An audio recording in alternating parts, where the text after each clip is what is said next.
The world lives by the way of get, and God's way is the way of give. That Yep. was pretty good, Pats, but get a little more Thanks. head bob in there. La, la, la, la, la. Thank you, Jesus. Well, and for most of history, things written by women were labeled anonymous. That's a function of late stage capitalism, not God's law, for crying out Correct. loud. An outstanding biblical example of responsiveness is given in Ephesians. Blah, blah, blah. When we subjugate women's voices, when we quiet women's voices, we are missing out on the fullness of humanity. Is this feminine?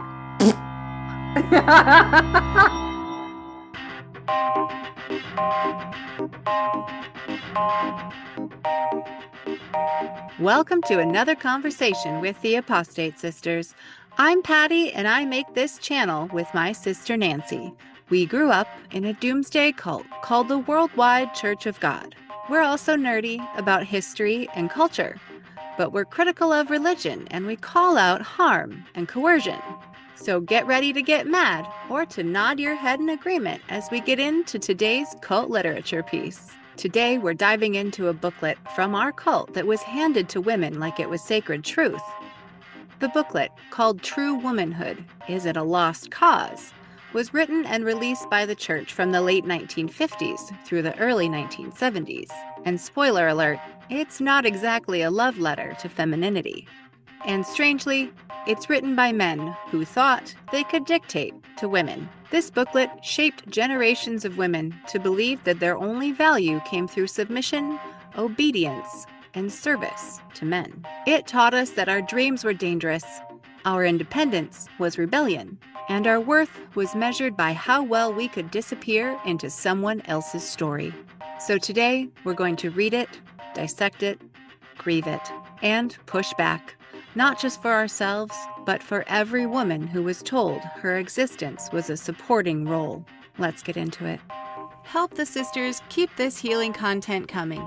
Like, subscribe, and comment. Drop some dollars, or support us by becoming a channel member or patron for extra perks. Well, hi, Nancy. How are you? Hey, doing good. I'm looking forward to this booklet that we have been talking about doing for a while now, this True Womanhood. Is it a lost cause? That kind of makes me think of like evangelicalism today and those women's devotional books that they have teaching women things like how to be a godly woman, how to be subservient, a good wife, know her place in the world. I know, this really makes me think of the whole ridiculous trad wife thing that's been sweeping through all the scrolly video apps. Can you explain tradwife to me? It's Okay. where women are encouraged to be beautiful and always available and to meet their husband's needs, to always have dinner on the table, to bring them the paper, which it's not the paper anymore, but it's that kind I of know what you mean. idea. It's like the Make America Great Again thing, but if it was for Hmm. women in the Ozzie and Harriet phase of our history. I actually remember this cover being in our house.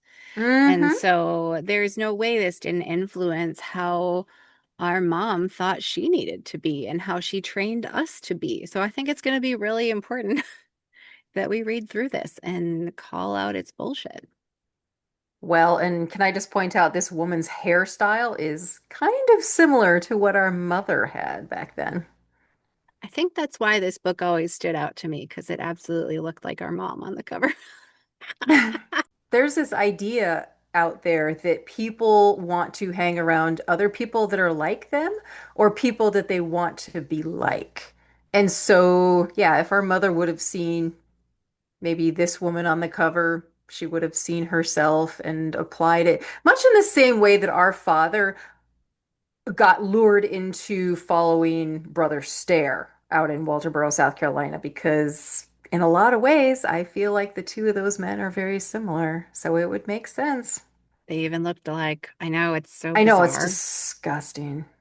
So this book looks like maybe 1965, although I Okay. discovered that there may have been a Mhm. 50s version as well. But it was printed in 1965 and then again in 1968. Looks like maybe again in the 70s, but this is the one we could find online. And it was not actually written by our cult leader. This one was written by Roderick C. Meredith, which he went on to be the leader of one of the offshoots, right? I think a couple of them, actually. Okay. Yes. Do you He remember was which very ones? well known. He was one of the evangelists, and I think he started out in the Living Church of God, one of the offshoots. There may have even been another one. There were all kinds of offshoots that had come out in the 90s, but then they ended up going away, and I think Living Church of God was his ministry. Mm-hmm. Mm-hmm. Okay. I mean, and this is some of the rhetoric that we've been hearing from what is it? Pete Kegsbreath, Hegseth, and the pastor that he's been paying attention to that's very anti-woman and against women voting, women's rights, all of those things.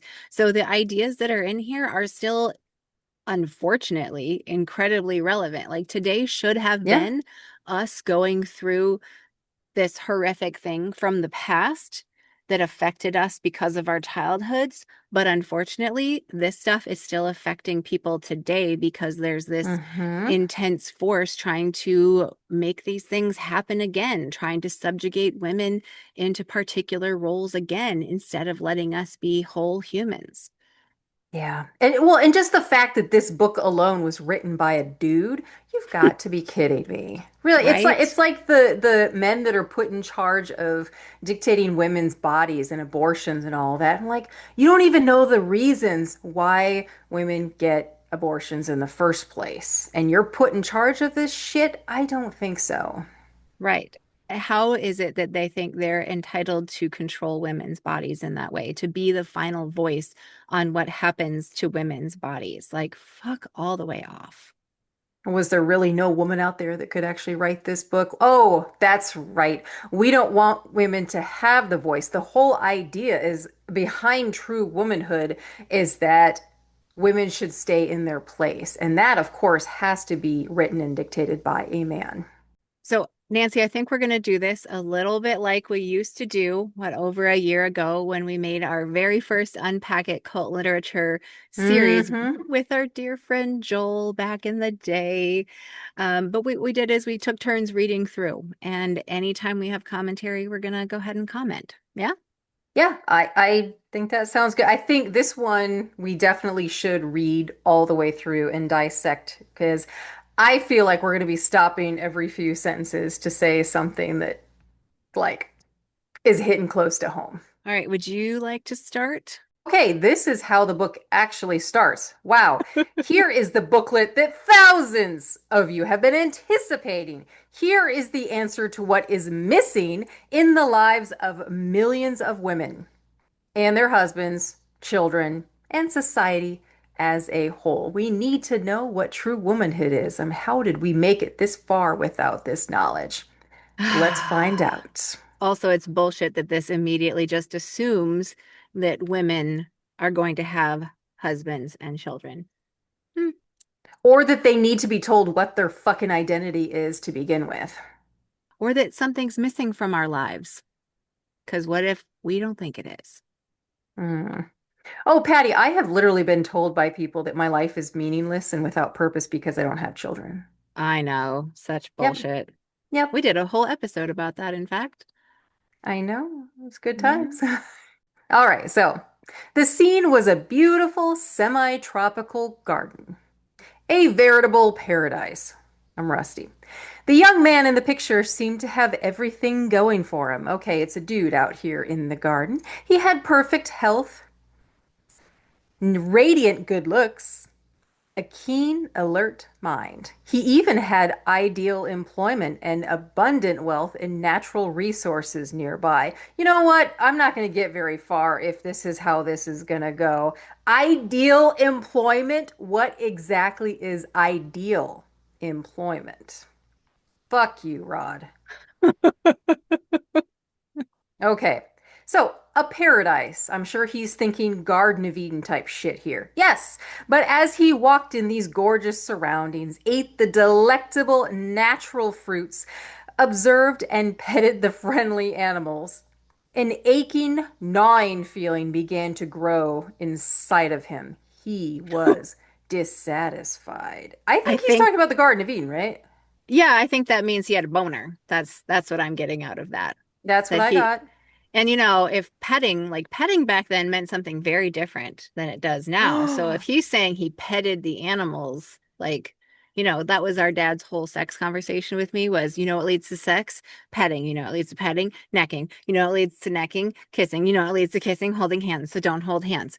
So I'm not sure, but it sounds like a very good looking Adam was going around and petting the animals, and his aching, gnawing boner was making him have blue balls. That's what I'm hearing here. Yeah, perfect health, perfect wealth, and apparently he had really good looks. Okay, we'll just take your word for it. Yeah, he had a boner. Just the animals weren't enough to satisfy him. We got it. He was just plain lonesome. There was no one of his kind to talk to. No one with whom he could share this beauty as well as his plans, hopes, and dreams. No one he could love. He was alone. What sort of hopes and dreams do you have in a scenario like that? You really know nothing about the world. You're just in this paradise garden and you're surrounded by animals. What do you think about? Also, we're talking about a story that makes no sense. Like, this is not how humans happened in any way. There was no time when there was just one dude walking around, or all dudes, or anything. Hmm. Yeah. All right, you want to read the next section, Pats? Sure. I'm glad to know this. Why woman was created. And the Lord God said, it is not good that the man should be alone. I will make him a helpmeet for him. Then God took a rib out of Adam's own body and used it as the basic substance from which he created woman. Then he brought her to the man. And Adam said, this is now bone of my bones and flesh of my flesh. She shall be called woman because she was taken out of man. Fuck all the way off with that. No, Mm-hmm. you little bitch. The man came out of the woman. Right? Isn't that an interesting thing that completely gets turned on its head? Yep. Gross. Th these dudes cannot give women credit for literally anything. No, I mean that's what the patriarchy is. They have to be fully in charge. Hmm. All right. Yeah, Hmm. because that's such a good point, Nancy, because she was taken out of man when in fact every human is taken out of a female body. Right. Right. Such bullshit. Okay. Then God states, therefore shall a man leave his father and his mother and shall cleave unto his wife, and they shall be one flesh. Okay. Bow chicka bow wow. So he's boning his own bone? I don't know what he was boning then. It's quite possible it was the animals, or he just didn't know about sex yet until God came down and gave them the tutorial. No, but I don't isn't know. it kind of homoerotic in a way if she's actually made out of him, or it's like no autoerotic? If she's made out of him and then he's fucking her, then he's fucking his own rib. I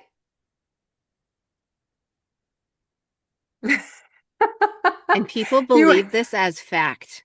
yeah, I know. I'm still this is why I drink as much as I do, Patty. People believe the Bible is fact. I'm sorry. Okay. All right. Hebrew mythology, you say? Yes, I do say, Rod Meredith. Yes, I do. Oh God. Okay, here we go. I say that if every young girl could be taught this inspired account of her reason for being, No, they did not. the world would be a much happier place for both male and female. Of course, they're Her assuming reason there's for two being, genders. are you fucking kidding me? It's blatant right in here that says her reason for being. Yeah, to set her Because up as to be a helper. the dude had a boner and he needed to take care Ooh. of that. Her reason for being. They're disgusting. They're disgusting. Yeah, It's gonna make me Rod's angry. disgusting. Yeah, I told you, Pastor, we're not gonna get very far. We're gonna have to stop and keep talking about this shit. This is nasty. Okay, it gets worse here. Of course it does. Of If course it every young does. boy could be given a proper understanding of this event, the husbands and fathers of tomorrow would respect. Oh, and I'm kind of emphasizing where it's italicized because this Mm-hmm. propagandic style has like a lot of italics and caps and things like Yep. that. Yep. Okay. The husbands and fathers of tomorrow would respect and appreciate their wives far more than most men do today. In other words, Um, take care of your property because your property works better when you take care of it yeah, instead of honoring women as a full as their human own. Right. and Not having they are. partnerships and working together and things that we actually have better understanding about now. Okay. All right. But what do we find today? A total lack of understanding of women's true purposes in life, of what true womanhood is and how to achieve it. This lack is a major cause of the frustrations and unhappiness of multiple millions of women. The effect on our entire modern civilization has been profound. How dare those bitches Mm. step out of line and ruin everything? It, In other words, if women would just know their place yep, under a man, 100%. they would be happier. Don't you Totally our think? fault That's what it's because we saying don't embrace our true nature here as the property of men. Fuck you. right out of the fucking gate. So it's like, what is this? The idea that women have no purpose outside of pleasing men whatsoever. That's exactly what they're saying. It says here, this inspired account of her reason for being. We're supposed to be inspired by being a part of man and like more or less servants to man. No, no, no, I don't think Well, so. they're saying God inspired this idea. Yeah. Of course he did. That's Well, what this God is. and trying to make women feel like they're sinful if they're having their own things in life, that they're like stepping out of their purpose. Mm. Right, Gross. right. We are an extension of the man. Disgusting, Okay. Shall I read the next part? I guess. Okay. You're so enthusiastic about this one. I know. I am too. Please tell me more about how I can be a true woman because I'm just so miserable making my own decisions. I can't do it. I can't do it. All right. Questions that demand an answer in all caps. In today's mixed up world, millions of women are wondering, and literally hundreds have written us questions like the following. Just what feminine characteristics should a woman have? Just where do women fit anyway? What value does the Creator place on women? Just what are women for? Are you kidding me? Oh my God. In other words, these women that are writing into the church have no idea of their place in the world. They don't. They don't even know how to go about what they want out of life. They need to be told what they're supposed to be. Of course, they're unhappy. The tendency of so many modern women is to be aggressive, domineering, loud-mouthed. Who's fucking loudmouth? Are you kidding? And hard in their approach in life. Distressing phenomena of our age. Distressing, first of all, to these very women themselves. Okay. How dare we speak up for ourselves and the things that we want? So if they're saying so many modern women are all these things, they're saying women should be submissive, quiet, and soft, right? Yes. Gross. This is conditioning of the worst kind. Yeah. Well, we knew it would be, Pets. That's why we're I reading it. know. Yeah. Yeah, let me finish out this page here. Um, okay. All right. Next section here. An obvious sign of this is that ulcers formerly thought of as essentially a male illness, are now inflicting almost as many women as men, especially women in the business and executive fields. Are you Keep kidding? reading. Such bullshit. Go ahead. And Not like that's and the true. more a woman strays into the male areas of life, the more high blood pressure, heart disease, and other similar maladies are her lot. I Citation can't fucking needed. What? I I mean, can't with this. but I can't. No. I know. Okay, but this also we have to remember that like because women's role had changed so much or has changed so much in society, it's not like men started helping at home just because a woman started having to go to work to make enough money for a family to survive. No. We did So she's everything. stuck taking care of everything and working just as much at her job as the dude. Yeah. And of course, all of Yep. that's assuming a binary, a heterosexual relationship, which is a disgusting assumption of theirs also, and is really limiting and subjugating so many people in society too. Fuckers. Good God. Yep. Wow. Okay, movie. I love your grunt, Beth. This is really hard to read, but here we go. But the deepest problem is not physical, but mental. Hear that, ladies? Women themselves acknowledge their frustration and emptiness. When they have forsaken the place in life God designed for them and begin to compete with males, with other women, and even themselves, they have lost their reason for being. Oh, Noting this, one leading psychiatrist asked many older career women, what was the most gratifying moment in your life? Oh, God, here we go. Almost instinctively, they would reply, when I held my first baby in my arms, or when my husband first proposed to me. They never said, the day I got my first job. Never. The first time I swung a big business deal. that is all conditioning about the box that you're supposed to fit yourself into. And so you Right. say the right thing in that moment, the right thing that you were taught to say. And so they're saying that for a woman to like get a job and be happy about it and feel great about the work she's doing is somehow being a man. Fuck you. I know lots of women that would say, first and foremost, they love their career. They love what they do for a living Yep. because they have their passion job. Good on them. Yeah. Oh, You want to take it from here? Yeah, this is rougher than I thought it would be. sure. If we just have I, to throw in the towel, it's gonna be fine. Okay. uh, no, this is good. This is needs exposure. Okay. It's gross. It's gross. Yet, by the thousands, American women have been literally brainwashed. Hmm. Interesting for them to say that. Into believing it is beneath their intellectual station to be a housewife and mother. False ideas and theories about freedom and equality are being incessantly pounded into their.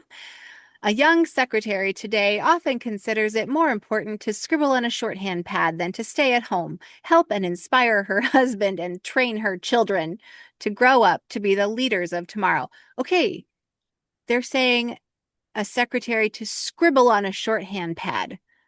Except what is she doing? She's actually doing the work of just the junk that's coming out of the dude that she's working for's mouth. Like she's Yep. doing work and they're saying, "Oh, Right. she's just scribbling." Fuck you. Like Oh she is yeah. doing They're work, getting work done, and to be a housewife and mother is also an honorable thing. But like they downplay it like it's just nothing. Like it's the hmm basic everyday parts of life, but like what isn't? That is extremely intense labor also. And it's labor that is extracted from women for free. Yep.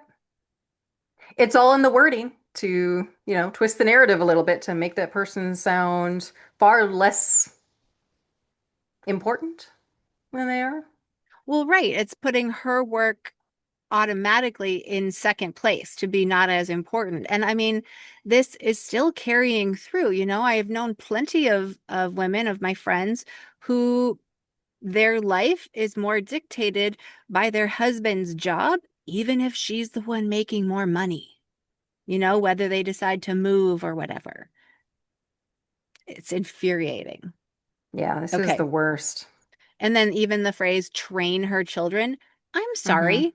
Children are not dogs. You don't train them, you guide and raise them. Fucking. Yep. Well, It's but nice that's how hearing they your saw it. perspective as a mother. Yeah. Yeah. Such bullshit. I saw it worked out once that if a woman was actually paid like the market rate for all the work that she does in a home, cooking, cleaning, laundry, and, the myriad of other management things that have to be Yep. done, because it's managing a whole thing, that she Right. would be making no less than $90,000 a year for those That's tasks. freaking awesome. Yeah. Except she's doing it for free. That labor is being extracted and Yeah. she's not being paid that. Yep. Yeah. Okay. But if we are willing, the answer, all caps, to the whole problem is found in the simple yet beautiful account of woman's creation. Review and analyze this inspired account. It's found in Genesis 2:18 in your Bible. Ooh. Let us learn what it does not say as well as what it does say. God said, "It is not good that man should be alone." Obviously, then, man was not the great all conquering hero, self sufficient and in need of no help. Rather, man needed help and needed it badly. Yeah, We we know. know. We know. Man was not complete unto himself. Rather, each man is incomplete and in need of the help, inspiration, warmth, and balance imparted by the right woman as his wife. I think that's supposed to make us feel good. Aw, are those cute, cuddly side pieces. Aw. Yeah, I love being arm candy. Yeah. Okay. In a way that no animal creature could, woman was created to share with man his life, his plans, hopes, and dreams. She was created specifically to help the man. I love how His they're saying, life. yeah, oh, good call. And I Okay, love that they're saying in, in a way that no animal could. I love that that's like a consideration first. What the good catch here. But yeah, you notice they said in his life, his plans and his fuck? hopes and dreams. That is our purpose in life, just to help him accomplish those things. Never mind what the fuck we want. But it's to share it. What if we don't want that? I know. But they're trying to make it better by saying share it instead of just that she does what he wants. It's all in the It's wording. It's it's all in the wording. words. Exactly, exactly. Okay. Without this help, which only the woman can give, man would never achieve the full, abundant, peaceful, and balanced life which God intended. Without giving this help, woman becomes edgy, resentful, frustrated, headed up a blind alley, for she is failing to fulfill the very purpose for which she was created. Rod can fuck all the way off. I know so many women that lead incredible lives and they are single. They do whatever they want. They're not missing anything. I was There also is, perfectly fine back when I was single. I'm happy married too, but guess what? I didn't need to be married to be happy. right? But we're still hearing this. This is JD Vance and the childless cat lady bullshit. Exactly. Like, what did he read these? It's a playbook, Pat. It is a playbook of this shit. So, yeah, Patriarchal playbook. patriarchal playbook. Cool. All right, let's continue on. This is, I know this I'm is so so infuriating. irritated. All right, goals. Women should bear in mind. To be truly happy, a real woman should bear in mind the purpose for which she was created. How many fucking times is Rod going to say that? And set herself definite goals to fulfill in the accomplishment of that purpose. Let me guess, all those goals are centered around the man's life and what he wants. That's what we're hearing. First of all, she should remember that. Ooh, first of all, she should remember that That's already a nasty sentence, a way to start here. Ooh. Wag that finger, Rod. Wag Mm-hmm. that finger. Can't you just see him doing that? First of all, she should remember that she was called to help and supplement her husband. Oof. She should learn to be responsive to him and to his direction of the home, entertainment, and way of life. I That means roll over anytime he wants to do it. exactly. One of many, yeah, yes. She should realize that her husband's success is her success. Oh, so that little bit of joy and happiness that we get out of it that we never get credit for. Really? Oh, my husband's success is also my success, even though no one will actually tell her that.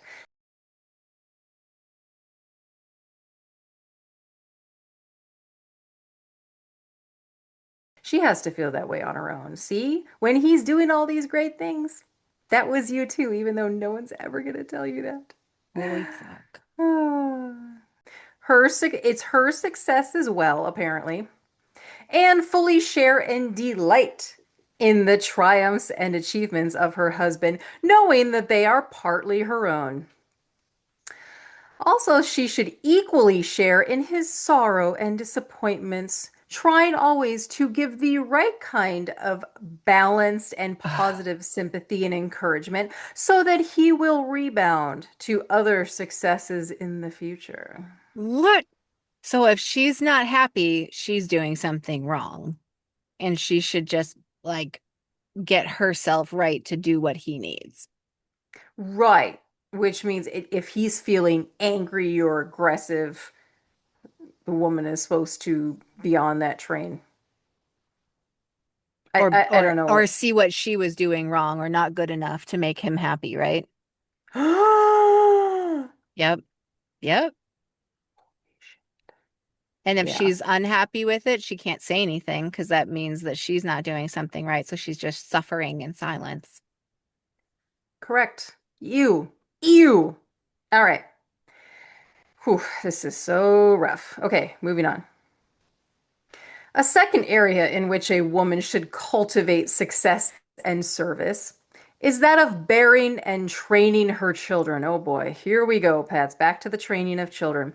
Hmm. Certainly, young mothers exert a powerful influence on the leaders of tomorrow, and women should realize the overwhelming importance of zealously and joyously dedicating themselves to this as their highest physical calling.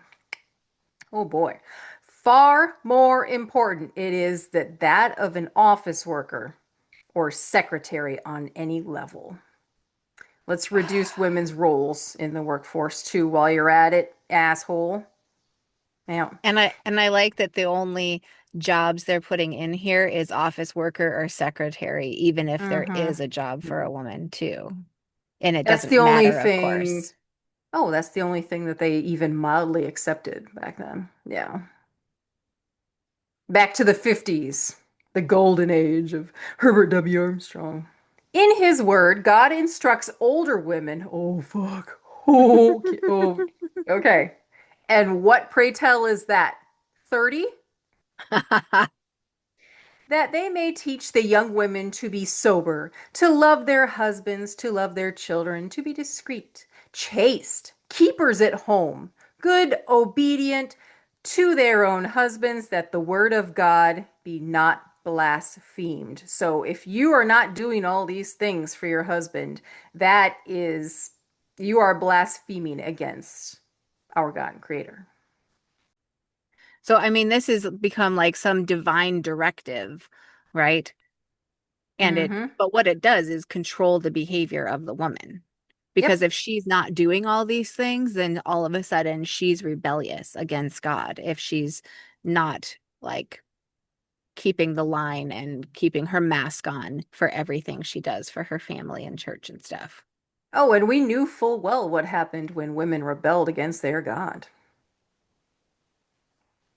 What happened? The lake of fire. It's interesting because a rebellious woman has quite the power because the way she can, train her children can be to be quite rebellious as well if she was interested in doing it that way. This is where I go. Congratulations, Pat. Good job. Oh, thanks. Awesome. I should write a book, Raising Rebellious Daughters. I like that. I think that Hmm. would be a bestseller. Good job. Good job. Hey, Hey. All right, let me finish out this last little segment here. Here, the great God, which, oof, Church of the Great God, one of the offshoots, gross. who created woman, tells her to be a keeper at home, not a gadabout do-gooder or businesswoman. Christian women who objectively and enthusiastically give themselves to their calling are adding immeasurably to their own happiness and well-being, first of all, and to that of their family, now and perhaps for generations to come. But it goes deeper than that. They are adding to the entire society in which they live. And that bumps us into how women can best serve the entire world. See? Do you think, though, when they say do-gooder, do they mean like activist to try to stop a woman from being that kind of a thing? Like, why would they tell a woman not to be a do-gooder? What the fuck? You're right. That's an interesting sort of But phrase then, they stuck in there, a do-gooder. but then the next section is how she can serve the entire world. That kind of sounds like being a do-gooder. This is this is the break your brain shit that these words do. Right.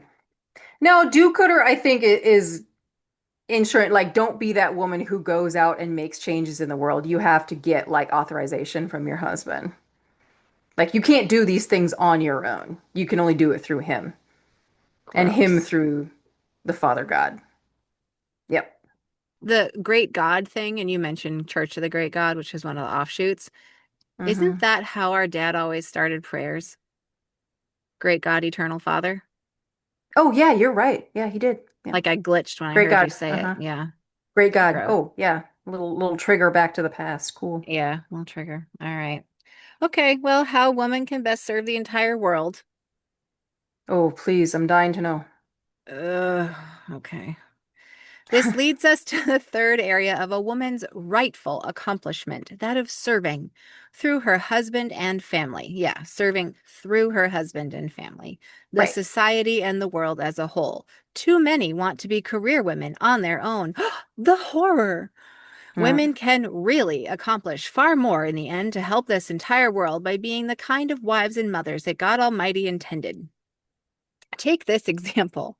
In his book, My Darling Clementine, The Story of Lady Churchill, I'm sure that's going to be Oh, modern, geez. author Jack Fishman vividly portrays the fact that Sir Winston Churchill's wife aided and supported him in a manner that added immeasurably to his tremendous accomplishments. Sir Winston, the man of the century, would never have been the kind of man he was or had the stability he had, the patience and fortitude he displayed, and the ability to rebound even from the shattering defeat or discouragement if it had not been for the unusual help, inspiration, and support of his dedicated wife. I don't even like that either. I think Nope. we all work together in this world to do great things. And when we establish like one gender or a gender higher than another gender, and then completely ignore other genders beyond that, like we're setting ourselves up for failure.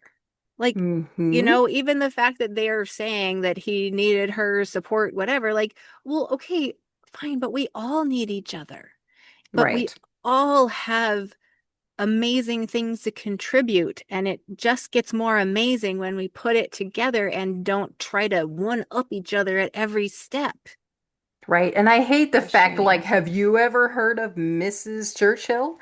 No, because she was in the background doing all this shit for him to make him look good. Those jowls needed to be front and center. Winston Churchill. One of my babies had big cheeks, and somebody called her Winston Churchill when she was a baby. Okay. Are you serious? Oh Yeah. gosh. Putting it another way, perhaps our entire Western civilization might not even be here if it had not been for the steadfastness wisdom and courage of this man, inspired and greatly magnified by this highly intelligent and cultured woman. Okay. She was willing to dedicate herself to being his wife and helper 100% of the time. I'm sure she Okay. was so happy and fulfilled. Gross. Americans should also be familiar with the example of patient teaching, religious instruction, guidance, encouragement, and inspiration which Abraham Lincoln's mother gave to him. At the height of his accomplishments, this most revered of all American presidents stated, "All that I am or ever hope to be, I owe to my angel mother." I mean, that's Oh, nice, I okay. guess. That is sweet though. Abe Lincoln's my dude. I live in Illinois. It's only natural.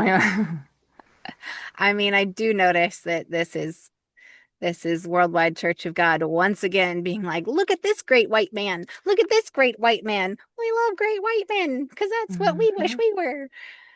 We like having women behind us to back us up, but we don't want to give them the credit at all. So they're just Exactly. the silent helper in the background.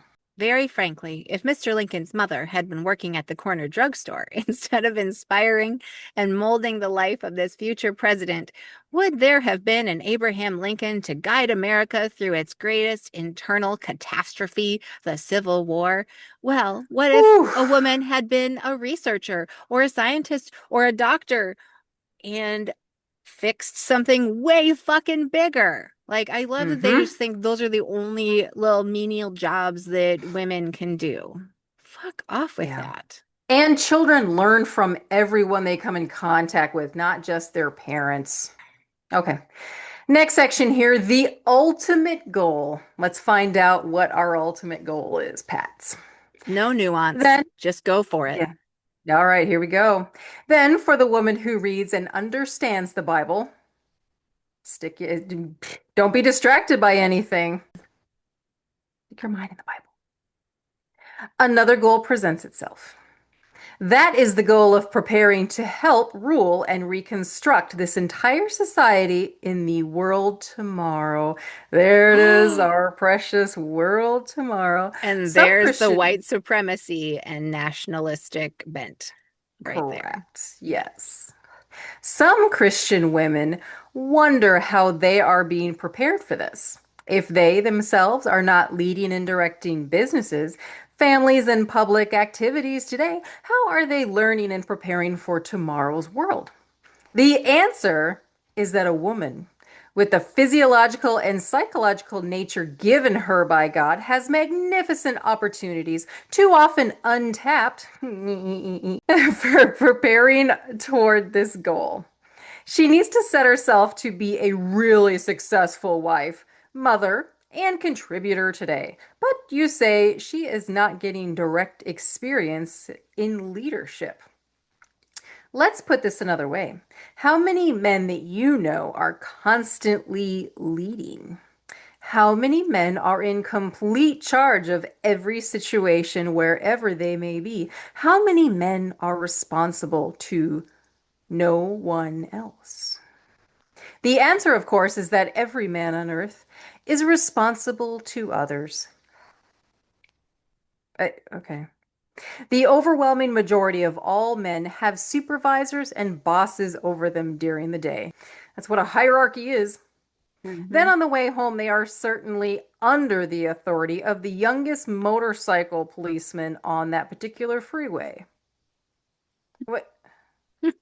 Even at home, they are under the authority of the police, the mayor of the city, the governor of the state, the president, premier, or other leader of the nation, and the ministers appointed by each of those in governing their respective territories.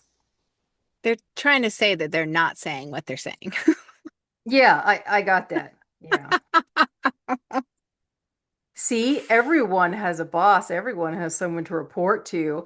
So that eases you in, it eases the women into being like, see, everyone reports to someone. Even my husband reports to this person here and that person. We're all reporting to someone. So it kind of eases that off the women a bit, right? They're trying to make it seem. Okay. Go ahead. All right. And the women, all during the day while her husband is gone, she's just at home, you know.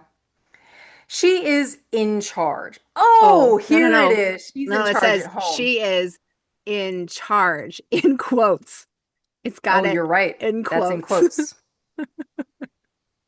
Okay. Oh, it's sort of a faux type of you're in charge when the man is gone from the house. Holy But shit. you're still under his thumb, but you're gonna have to make some decisions in his absence. Holy crap. But Over just while he's whom? gone, just while he's gone. Just while he's gone, the moment he Yeah. walks back through the door. And over whom? Over what? The organization and administration of household duties, the children. I'm getting good at catching these when they fall. And their training. I still cringe at the children training bit here. Absolutely. Um, God, that's terrible. And perhaps servants. Oh, Ooh, we have servants. Ooh. gross. And delivery people who may assist her from time to time. Are you serious? Yeah, these are the people that she may interact with. And so, therefore, that's that little bit of control over the household, the decisions that she has to make. You know, until the man gets back, there's these little things that she does have to take care of. And he's got to make sure he knows who all is going to be interacting with his woman throughout that Hmm. day. He's got to keep a See, tight leash on that, you know. hmm the woman needs Oh, to know her place so nothing oh, happens. pool boy. My husband told me that I'm in charge right now. She's the decision maker when the hubby's gone. There you go. Her leader. Oh God. Mm. I know. I mean, we knew this, but he flat out said it. Her leader, her boss, who should be her husband. Oh, say it in italics. Who should be her husband? Her leader, her boss, who should be her husband. Don't you forget it. Is not around and watching over her work nearly as much as his boss is probably watching over his activities hour by hour. It is just that they have different kinds of work and different kinds of responsibilities. I wonder if we're going to get a soap opera and bonbon trope in here somewhere. I bet you we will. If a woman learns to zealously and wisely think out and plan, execute and follow through on her responsibilities, she will be just as well prepared for any future responsibility in God's kingdom as will her husband. Well, we'll just prepare you for that world tomorrow. Oh, okay. So she gets to be a leader there, but not here, except in her own home. Correct. Yeah. That is the only place she has some sort of authority and decision making So when does the that mean husband's gone. in this setup the king is or the king, the man is not the king of his castle? Exactly. So, for both husbands and wives, it is important to realize a basic principle of leadership. This is a valid principle taught in many military operations and quite often civilian ones. It is that you are not ready to give orders until you have first learned how to responsibly take orders and to accomplish the assigned job effectively. Okay, like you What the can't. fuck? Yep, yep. Yes, he went there. So somehow a man grows up and he already knows how to give orders, but she grows up and she just has to like learn for the rest of her life while being married to him. Correct. What does that? Yes, What? correct. Yep. I'm so irritated right now. I know. I know. We're going to make it through this, Pets. We're going to make it through. Certainly, the very nature and role in life in which God Himself has assigned women enables them to learn some very important Christian qualities most directly. Ooh, here we go. They learn in a direct, personal sense to be yielding and responsive, to help and to serve. Ouch. In a constant and personal manner, a woman has the blessed opportunity to live to its greatest extent. Jesus's inspired statement, it is more blessed to give than to receive. The world lives by the way of get, and God's way is the way of give. That Yep. was pretty damn good, Pets, but get a little more Thanks. head bob in there. La, la, la, la, la. Yeah. So basically, just keep giving and take whatever you get back. It's fine. Keep giving the tithe money at church, keep giving those blowjobs to the hubby. Your life will be great. Enjoy it. The happiness, the joy, the sense of deep down satisfaction. Okay, I like where that's going. And accomplishment, which comes to a dedicated and successful wife and mother, bears eloquent testimony to the eternal truth of the above inspired statement of the Son of God. I am so fucking done with this right now. You go ahead and read. Okay. Oh, true femininity, Pats, please. Uh, I am dying to know all about how I can be more feminine and the true mm-hmm. version of femininity. Right. I think femininity should be whatever the person who feels feminine wants to make Hmm. it be. I like that. I do. And this is yuck. Okay. True femininity is an attitude, an entire way of life. In other words, lack of attitude. Right? I know we've heard over and over from women from the church how you just had to put on your happy face and you couldn't have any negative emotions, and we know that too. Although many women think that femininity is primarily looking pretty, dressing Oh. neatly, or talking softly and being retiring, okay? These are just outward symptoms of an inward state of mind. So it is those things. It is those things, but watch your sinful mind too. These things are important. Here, I'll read it. I should read it very femininely. Yes? There you go. Yes. Okay. These things are very no, these things are important in themselves, yet they alone do not constitute the whole of femininity by any means. Sometimes, in fact, certain women put on these outward manifestations which belie their real attitude and approach to life. The basic attitude a true feminine woman should cultivate springs from her recognition and agreement with the feminine goals outlined above. Her attitude and approach, therefore, is that of trying to help and add to the stature of her husband. All right, I'm slipping farther into it now. This is how tradwife content on TikTok looks. She talks in a Hmm. little high girl voice. It's really fucking gross and weird. It is that of gladly bearing and training her children, spending time and effort with them in the realization that they may be the leaders of tomorrow. It is attempting to serve the larger society through, not apart from, husband and family.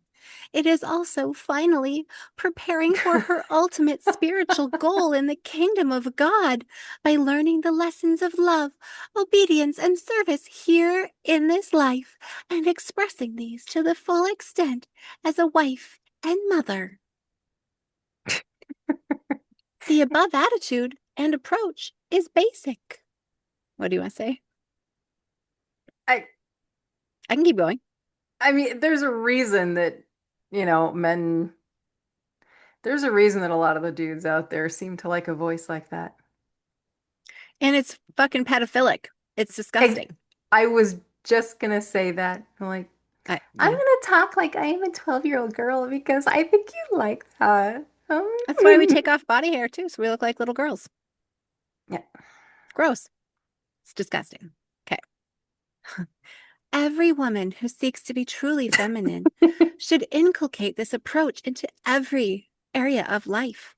She should actually write down these areas of feminine responsibility, analyze how she is fulfilling them, and write down suggestions as to how she may fulfill them more perfectly.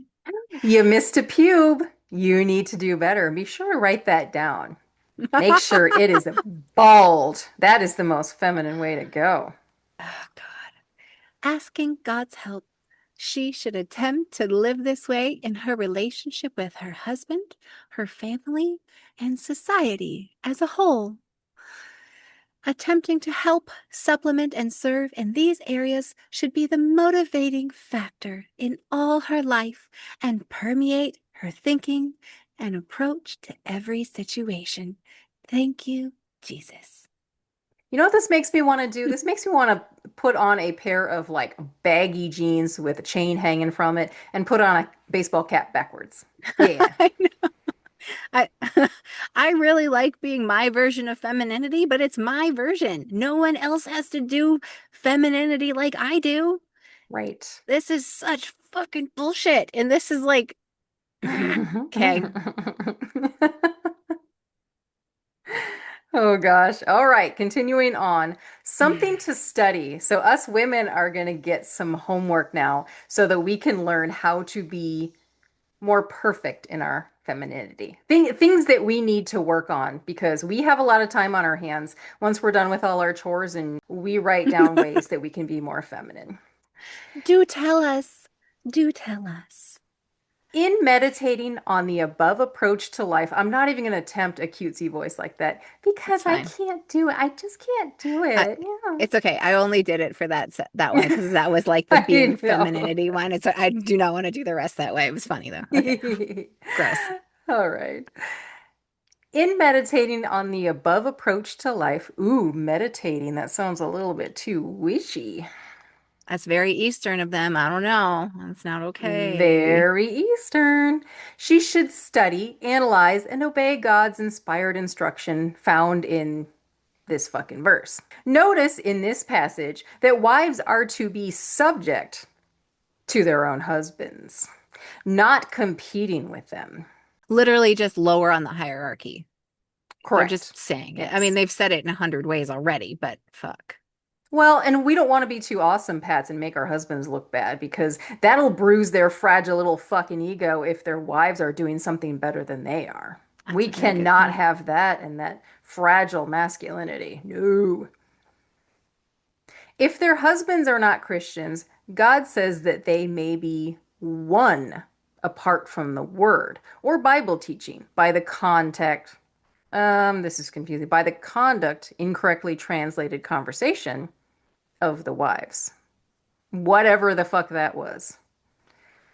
I'll just move on. The passage explains that if a wife shows deep respect and reverence for her husband, he may be won over to Christianity by his admiration of her willingness to take the place which God had assigned the woman in his life.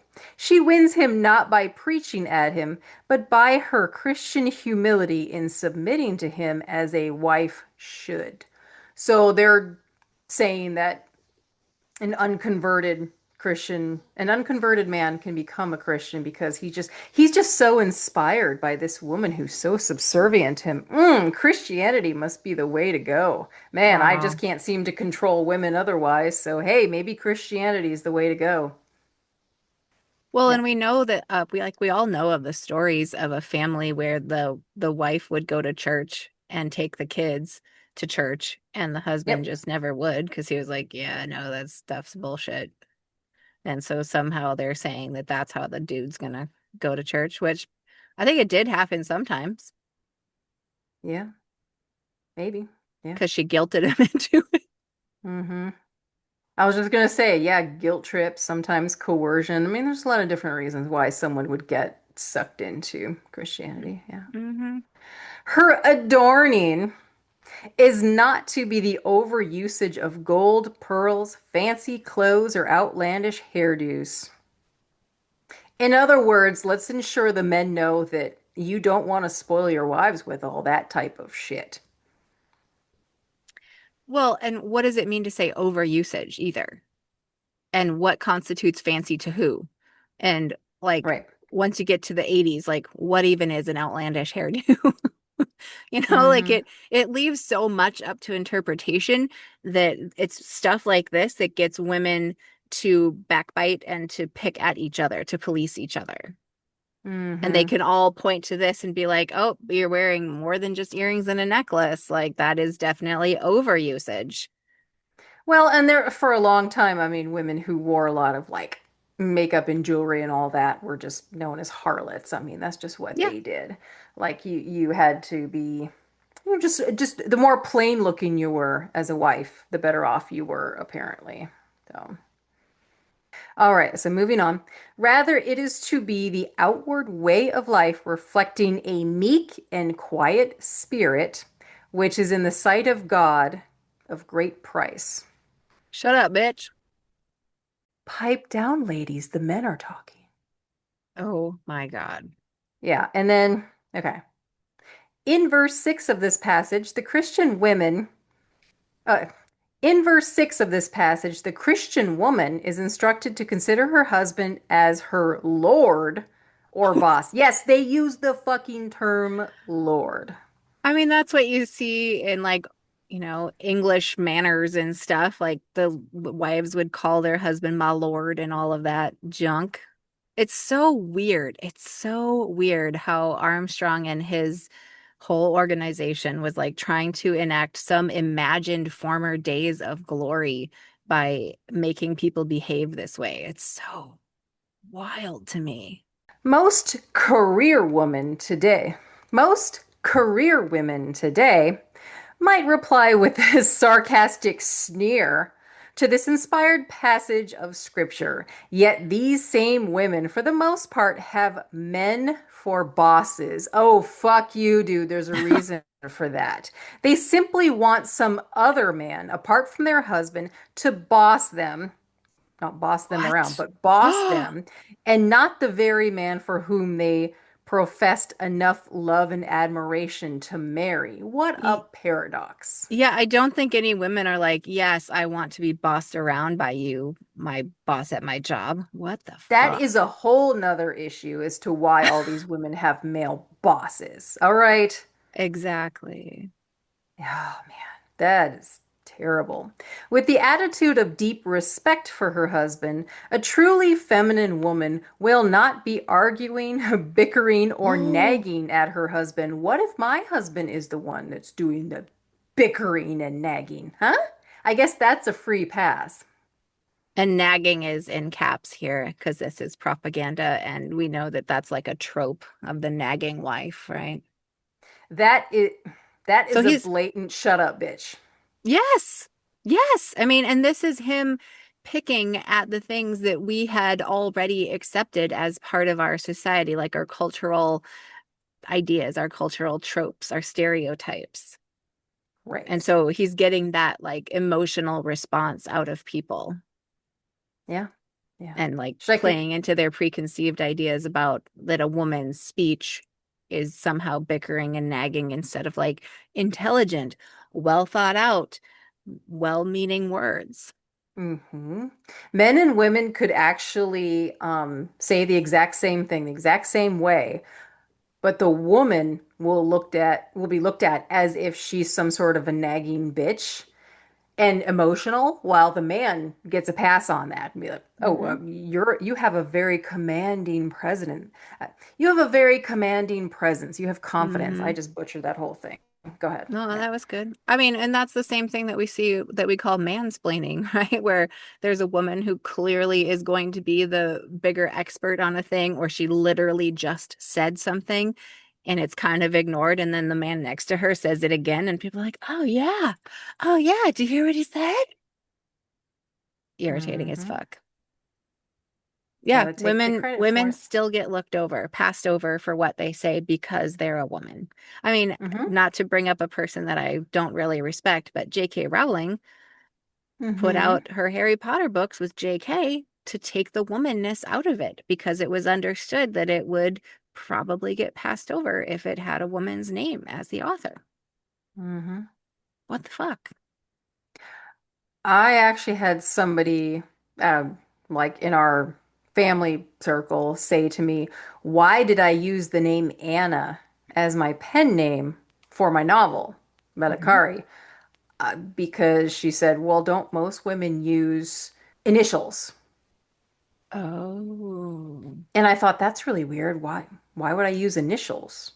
I can come up with any pen name I want, but then I realized, oh, there's a lot of men who won't read this book if they know a woman wrote it. Well, Wow. why would I want a man reading my book in the first place if that's how he feels? Exactly. Well, and for most of history, things written by women were labeled anonymous.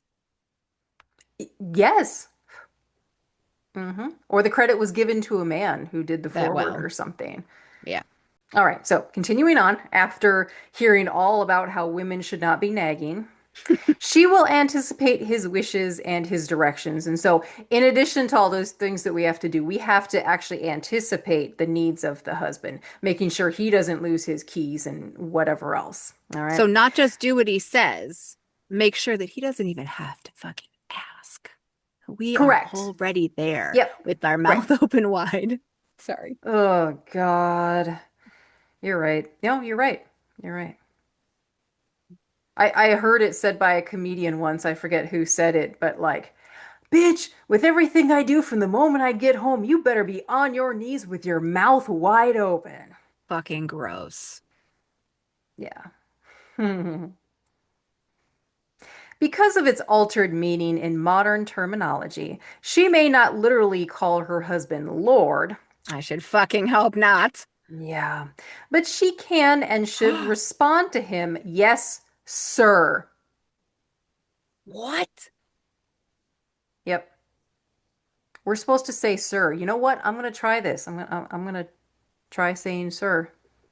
I I'm know going to this is implement it and see how 19 it works. I know this is the 1960s, but I'm still shocked. Ugh. Wow. Like again, I'm blown away by the insecurity of these men. They really have to be called yes, sir. Oh, okay. So yeah, she should respond with yes, sir, when he is addressing her in an official capacity as her husband. So basically anything that he says. If she would do this for her boss, then why not her own husband who begets the children of her body, who Wait, should what? protect her, provide for her, love her, and be the one on whom she can lean and trust for the rest of her natural life? Go. I'm sorry. Begets the children of her body? Excuse you. Instead of like that he's making children by way of her body? What the fuck? Begets the children. Okay. Okay. Let I it mean, out, Pet. Let it out. this goes right along with what we were reading about in the Missing Dimension of Sex by Herbert Mm-hmm. W. Armstrong, where he's Yep. like going on and on about the magnificent sperm and that the egg is just this like dumb, inert cell. Oh my God.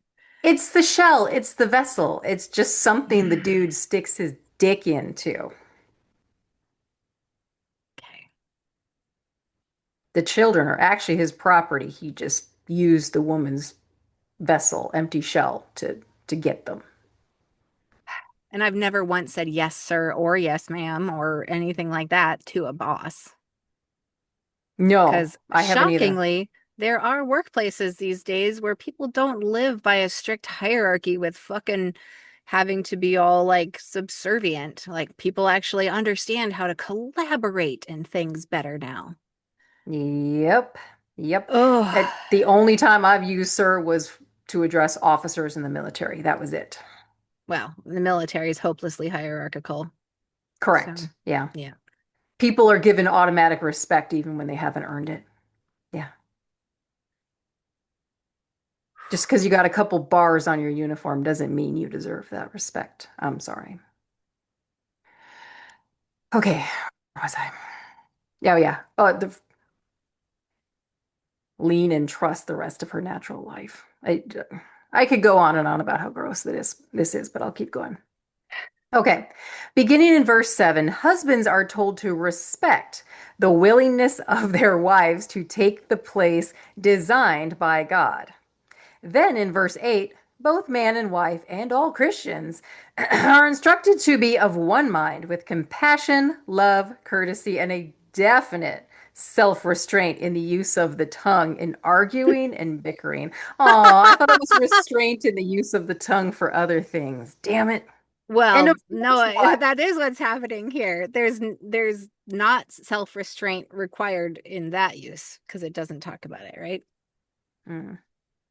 Maybe we need to start a counter, Pats. Fuck you, Rod Meredith. Quack, Quack. quack.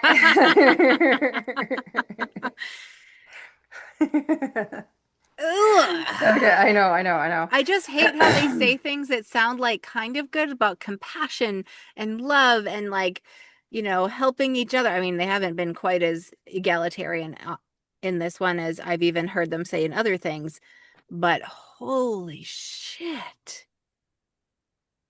Both man and wife instructed to be of one mind. I mean, that means like get in line, bitch, and think the way your husband tells you to think. Correct. Yeah. And that the man actually respects the willingness of their wives to submit. There's no respect there. That is not the term you use. They come to expect it. They take it for granted. That's not respect. Okay. So, truly, as this scripture says, he that will love life and see good days, let him refrain his tongue from evil and his lips that they speak no guile. I am so bored of biblical verses. God Yep. help me. Life is entirely too short to spend it arguing, bickering, and fighting with anyone, especially the very man or woman whom you should love the most. I'm sorry, then you don't have discussions, then you don't let your emotions out and try to work through your problems. You just, the man says this is how it is, and the woman shuts up. And then the problem is not solved. It's peaceful that way. Can't you see God's perfect plan, Nancy? Peaceful for the man, correct. I would agree with that. Exactly. Yes. Yeah. It would be, How it's how can any man worth being with like that though?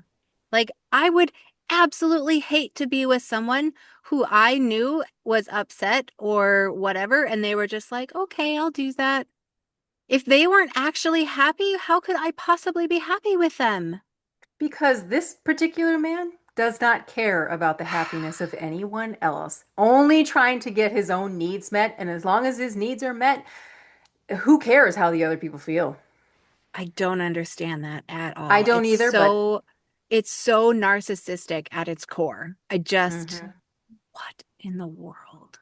And so, moving on, while we are on this subject, let me give you the advice of one eminent physician with whom I heartily agree, who has said that the words, I'm sorry, dear, are very medicinal in their effect in people's lives. A simple and sincere apology often averts a great deal of trouble, bickering, and anguish. It takes courage to admit that you, and sometimes you alone, are wrong in a particular situation. But in marriage, above all other institutions, it is certainly worth it. In seeking to implement and magnify the above feminine approach to life, let us now discuss 5 specific feminine characteristics which every woman should cultivate. I think you should read Oh those, my Pats. gosh. Okay, I will. But isn't this the whole I'm sorry, dear? This is like it's the whole thing of asking someone like you have to forgive me so that Yep, they can keep abusing. That's what's correct. happening. And you know he's not talking about the man apologizing, it's No, the woman apologizing. right, because he right here he says magnify the above feminine approach to life. That's what he's saying. For 100%, that's what he's saying. Hmm. Okay, Women, so just apologize to your husbands and and then do water better under the next bridge. time. Yeah, do better next time. Write in your little fucking scribble journal about how you can be better.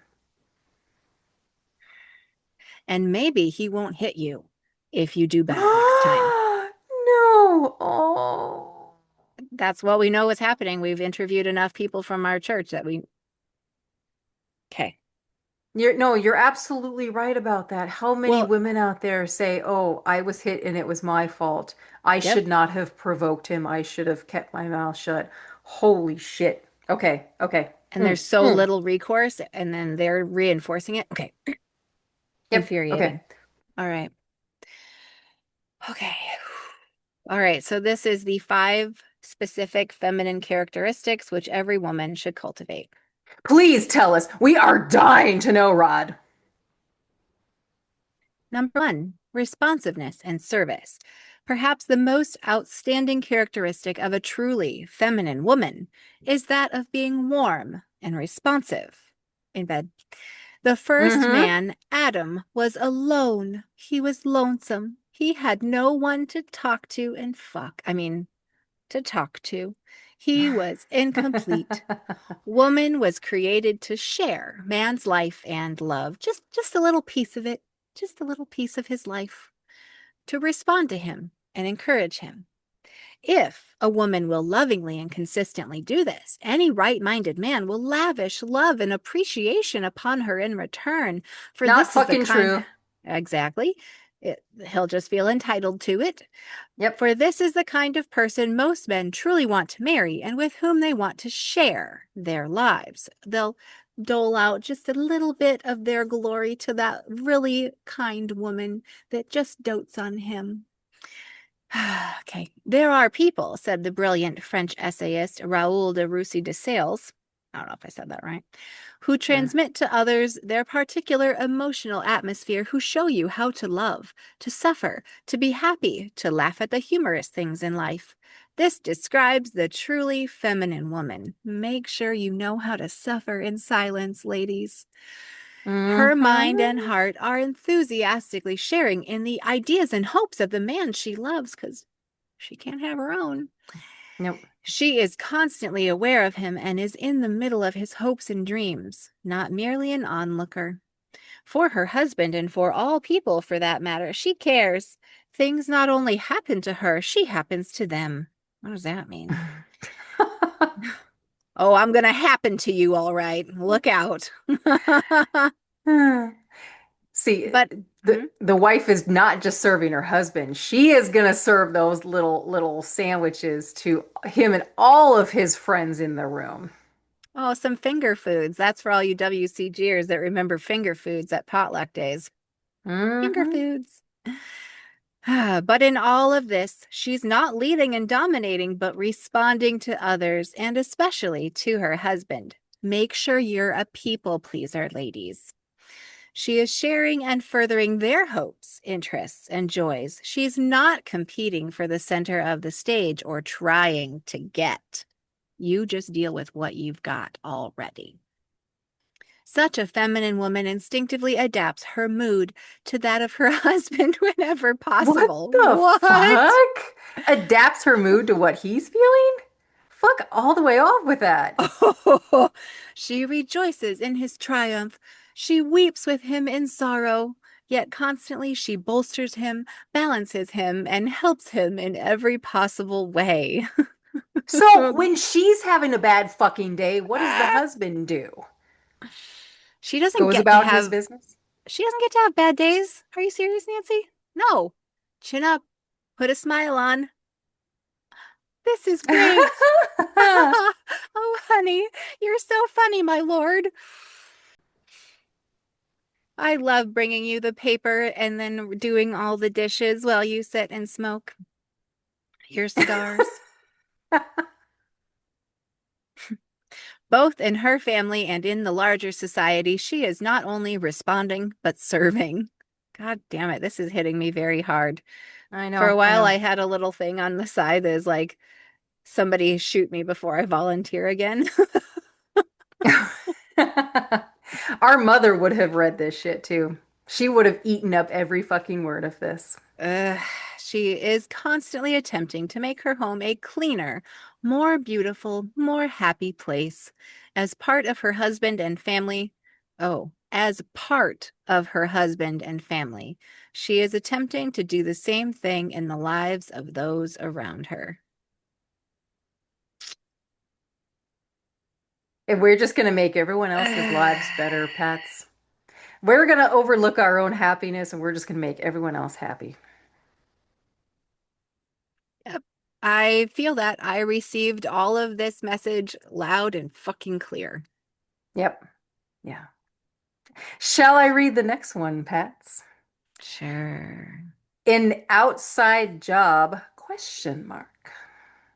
Should this type of woman ever have an outside job? This is a basic question, but one that needs to be answered here. Of course, where else? Got to be in God's true church. The true answer depends upon whether, in taking such a job, she is responding to her husband's true wishes and serving her family's true needs as well as those of the larger society. There are certainly many situations in which a young unmarried woman needs to be working as a secretary, shop girl, or in some other position. For the young married woman, these situations are distinctly fewer. Okay, so there's a few jobs that apparently are acceptable for young unmarried women. You know, shop girl, how tempting. Jobs where you don't think much because that would be very hard for your tiny feminine brain. And he goes on to say, yes, they do exist. Especially in the first few months of marriage, a young woman may need to take at least a part time job before the children come if her husband requests it. She Holy can't go fuck. seeking a job. She knows it is temporary and the right job situation presents itself.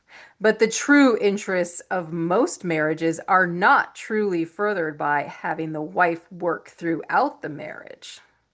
That is why I said that a woman should respond to her husband's true wishes. I mean, but that was very cultural, I think, in America in the 50s and 60s. But then, capitalism being what it is, like that just gets harder and harder for families to be able to do that. And so here there's Right. probably families like, meanwhile living on not much money, from the husband's income, and she feels like she's got to be at home, and they're trying to scrape together that 30% of their income to give to the church and maintain this, look of being the right kind of family. Right. It's Mhm. disgusting. Yep. Yeah.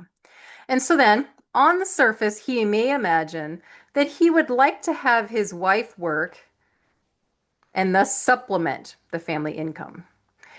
But would he like the ultimate result of the wife working constantly, beginning to be more independent, competitive, hard, and this type of thing? A woman needs to be very careful about this. With prayer, with timely suggestion and advice, she should do her full part to see that she is not pushed into taking an outside job, which will ultimately defeat the very purpose for which it was intended.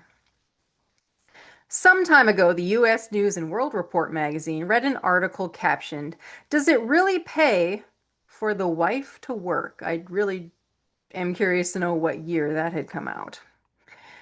They pointed out that the added income provided by the wife's job is mostly taken up with her travel expenses to and from work, outside lunches, extra clothes and babysitters, or nursemaids' fees to take care of the children at home.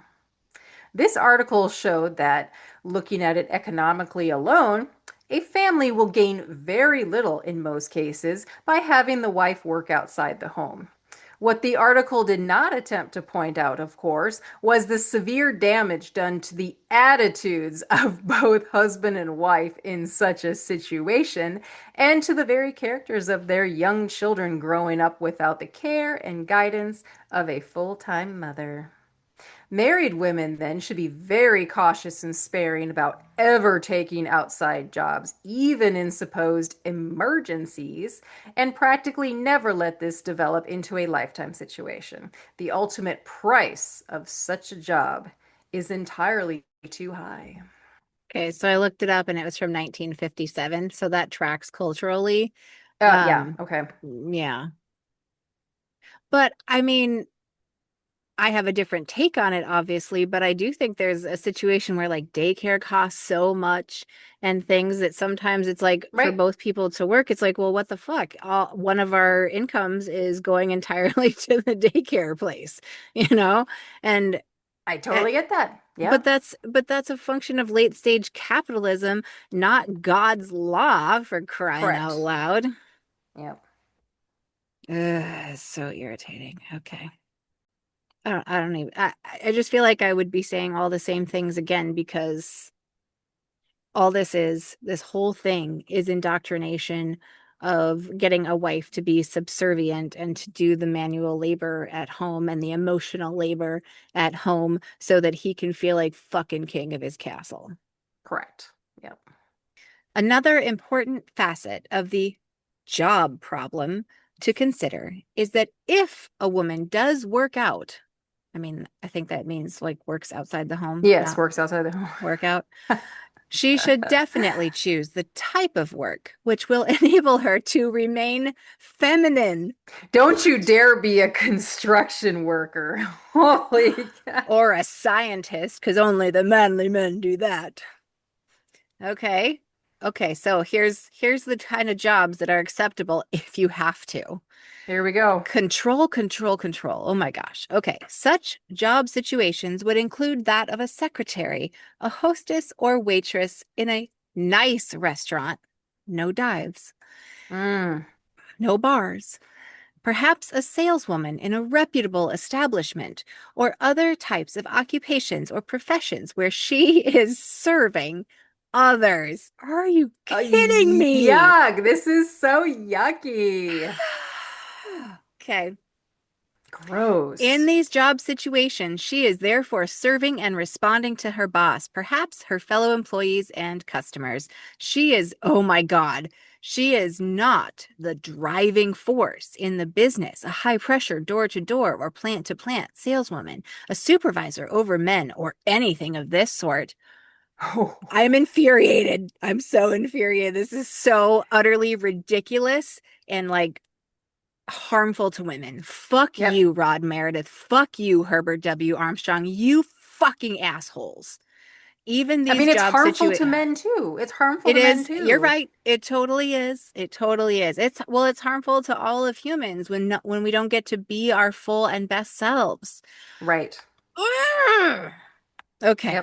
Yep. Even these jobs Even these job situations, though, take her out of the home and to a certain extent out of the orbit of her husband's plans, hopes, and dreams. Don't have anything for yourself.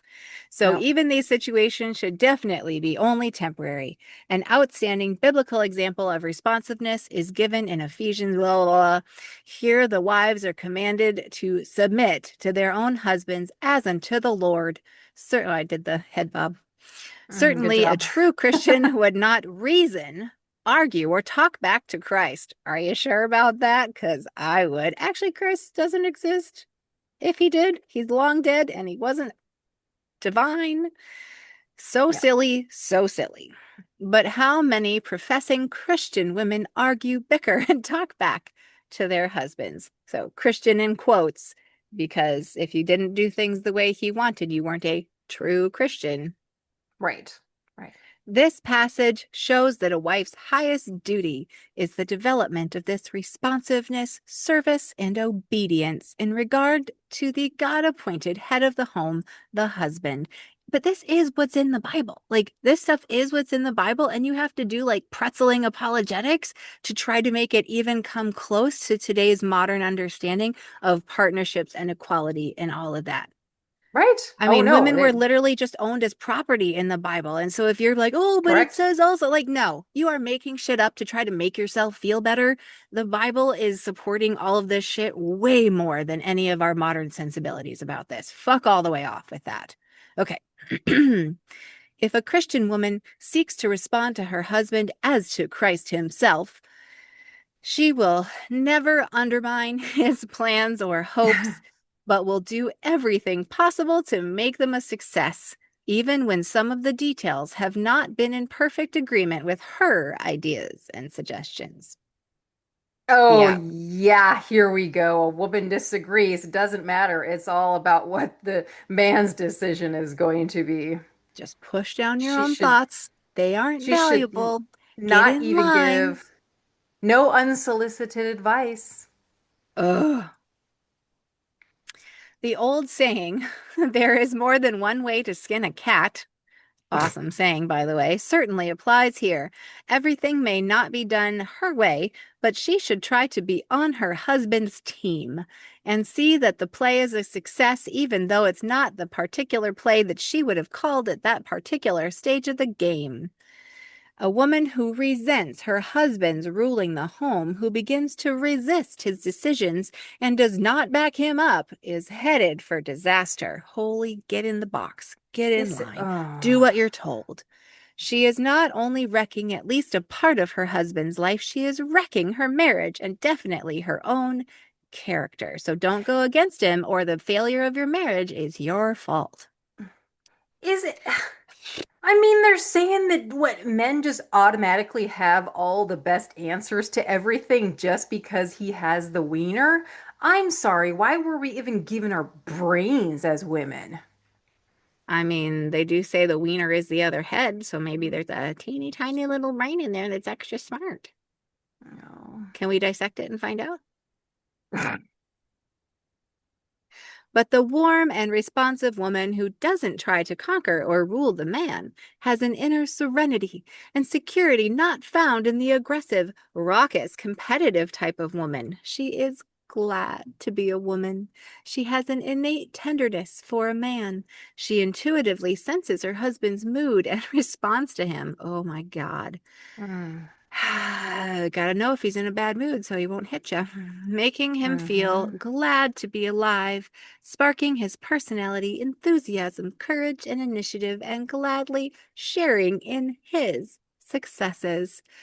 Yeah, the whole idea of, well, I mean, he's talking about white women, of course, because they were white supremacists, but like the idea that for years, women and particularly white women have been conditioned to believe that their power is derived from the men that they're attached to.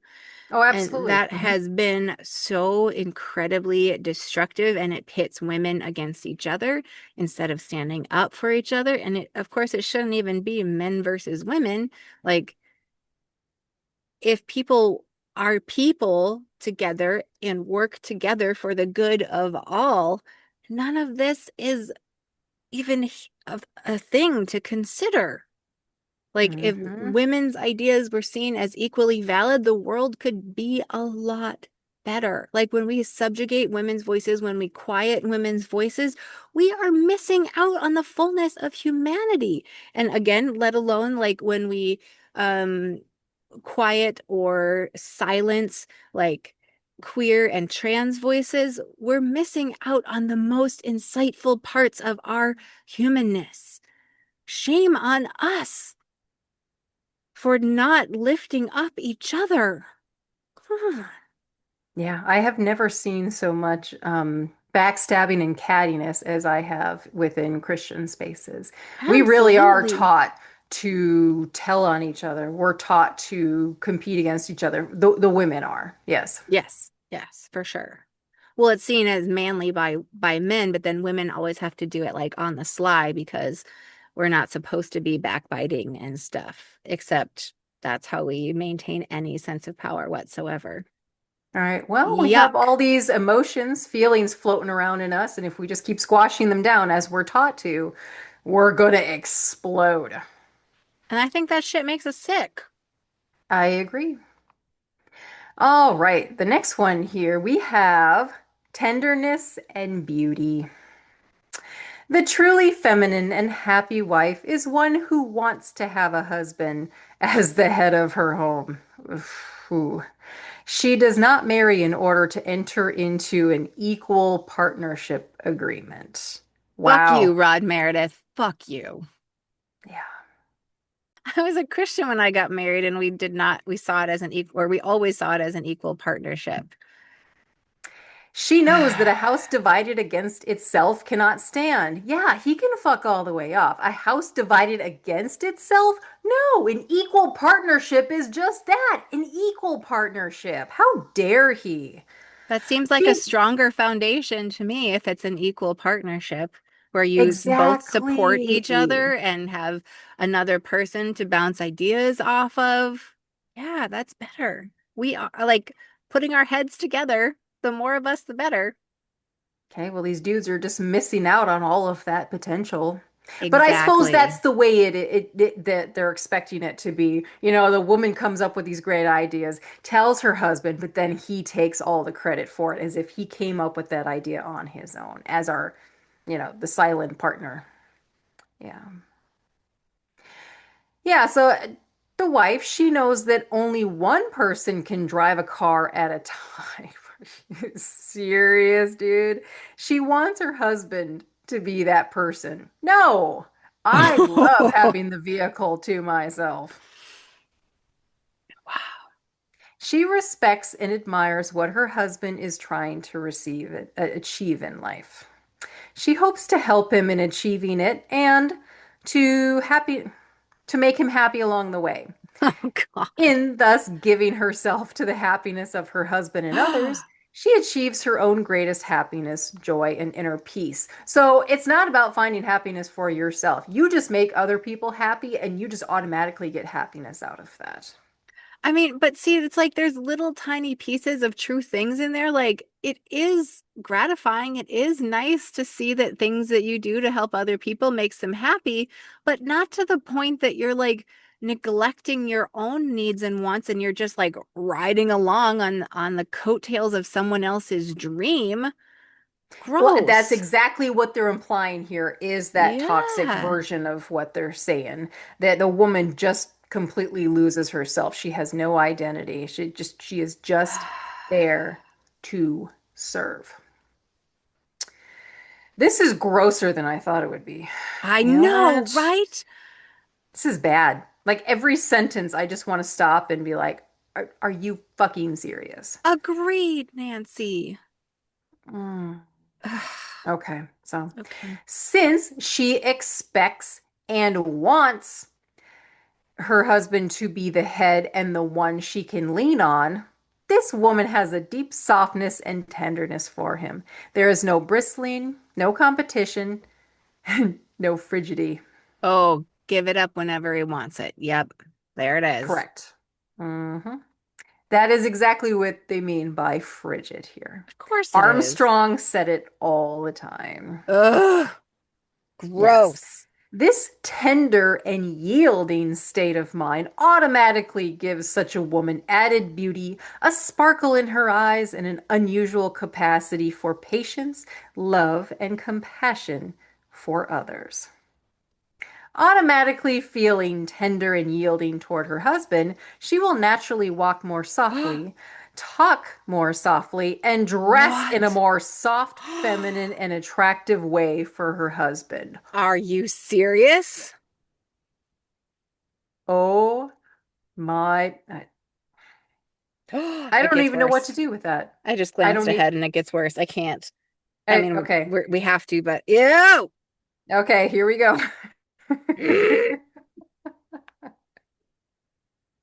Oh, frankly, any truly feminine woman, as I'm spitting over here, I wish I had a really good burp to be able to I let out know. in Where's your this. Like, belch, Nancy? Where's your belch? Patty, I'm eating healthier. I'm not drinking like dairy and stuff. Like, I don't have the Ooh. burps anymore. So sad. Look at that, Pat. I'm not burping anymore. I'm getting more feminine with every day. Soon I Oh. will soften up. My hair will be, well, I think I look pretty feminine right now, but, you know, soft pink, vagina color, things that men like. But do you walk very delicately and femininely, Nope. Nancy? I tromp around like a fucking elephant. There's nothing feminine about the way I walk.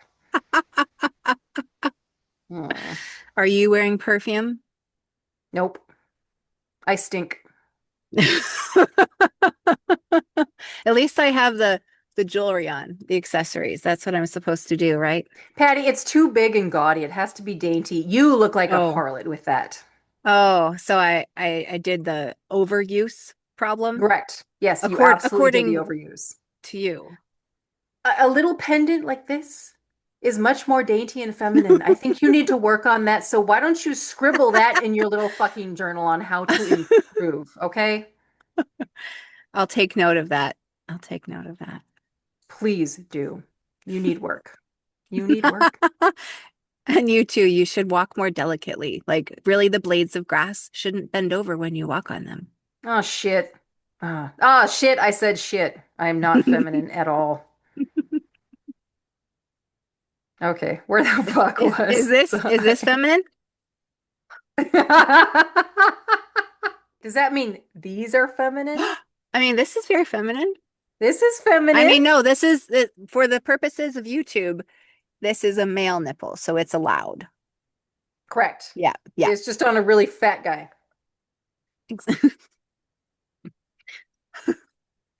But isn't that the thing? Like, we're still seeing this shit in the things that tell us what we can and can't put online, Right. where boobs are not okay. What was it? Ember was just talking about, like, you can see a male nipple, and so clearly it's the jug behind it that's the problem. The joke behind it. Oh, it's so good. Yes. Okay, all right. Okay, where I was feel I? refreshed. Oh, okay. We have to laugh about this shit, otherwise we'll go crazy, Pats. This is Otherwise, we'll cry. there was one, There it yes. is. Woohoo! Not as epic as I normally can do, but That's all right. my gut's healing up, so it is what it is. If your belly feels better without dairy, that's probably better. That's good. So, frankly, any truly feminine woman will dress, fix her hair, wear perfume and accessories, and so conduct herself in all these ways in a manner to please her husband. She will not dress merely to please other women or to follow the latest fashion fads. More often than not, she knows these are dreamed up by Told you it gets weirdo, worse. effeminate men who actually don't like women in a normal, decent manner anyway. Yeah, that's terrible. So, like, saying that It, fashion is all driven by like male gay fashion designers or something like that. I don't know. It's oh my God. Wow. homophobic as fuck. Fuck you, Rod Meredith, you asshole. So, Patty, next time we go shopping for clothes, just look around and say, would my husband like this? Would my husband like this one? It's not about what I want. Oh, I like that dress over there, but would my husband like that dress? That's the most important question. Ah, Yeah. I would certainly hope that my husband married me because he liked me and the things that I chose for myself. Yeah. Okay. In the area of tenderness, excuse me, in the area of tenderness, let me get that clear right off the bat. A woman should use her mind to cultivate true womanhood in every way possible. She should keep herself neat and clean. She should take baths every day and wear perfume lightly if her husband wishes. And don't forget to douche with Lysol. Yeah, I was just gonna bring up some do shit right here. Make sure you get all those pubes, not a single hair left unplucked. In like manner, she should keep her home scrubbed, clean, and warmly attractive in the arrangement of furniture, flowers, and other things which only a woman can add to make a house a home. No, that is not true. So you're saying that men don't have any taste in interior design at all. Fuck Also, off with right. them. Good point. Exactly. Yeah. Hey, the next one's you, Pats. I see it only gets better. Yeah. All right. Third thing that a woman must do, intelligence and understanding. Today's woman often shrieks, shrieks. Yes, My there's. education has prepared me to do more than have babies change diapers and wash dishes. How Yes, it dare it? certainly should have. But as has it taught the modern woman to forsake the God-given role in life for which she was created and designed physically, mentally, and emotionally? In entirely too many cases, the answer is yes. For, as stated earlier, many women have been literally brainwashed. That's not what we're doing. They're doing it over there, so don't look at us. No, it wasn't us. It wasn't us. To believe that the role of inspiring a husband, sharing in his italicized successes, bearing His and success. exactly, and training children as the leaders of tomorrow is not exciting or important. Actually, although both men and women were definitely created equal as fellow human beings, see, they're not problematic. They said we're created equal. See, it says it right there, Nancy. Dot, The dot, dot, as you get to the next part. the outstanding kind of intelligence, oh shit, posed, or no, kind of intelligence possessed by women is that of intuitively sensing the moods and attitudes of husbands and children, adapting themselves to these family situations, and inspiring husband and family in the supporting role for which they were created. Again, pay attention. Be a people pleaser. Bring them what they want before they have to tell you. Sorry, I just have to throw out another fuck you, Rod Meredith. But it does take a lot of intelligence to be the kind of wife and mother described in this booklet. Yes, a feminine woman needs There you sparkling go. intelligence and deep understanding, for she needs to perceive in a very special way how to compliment and inspire her husband to accomplish the greatest possible success commensurate with his health, abilities, and situation in life. I mean, any partner should want their partner to be successful and fulfilled in what they're doing. But Mm-hmm. that's an everybody thing. None of Right. this helper shit. I'm I'm so not grossed sure out. what genitalia has anything to do with this, but, you know, anyway. Okay, on to number your face, Pat. You're like, I'm so pissed off.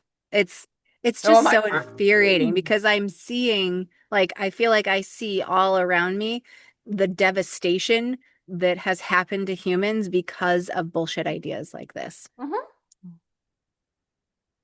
I mean, Christianity is pretty saturated into our culture, so it's extended beyond these boundaries for sure. Well, right. And like we were starting to get past it and breaking the gender barriers and breaking Nope. down gender as an idea. We were doing great.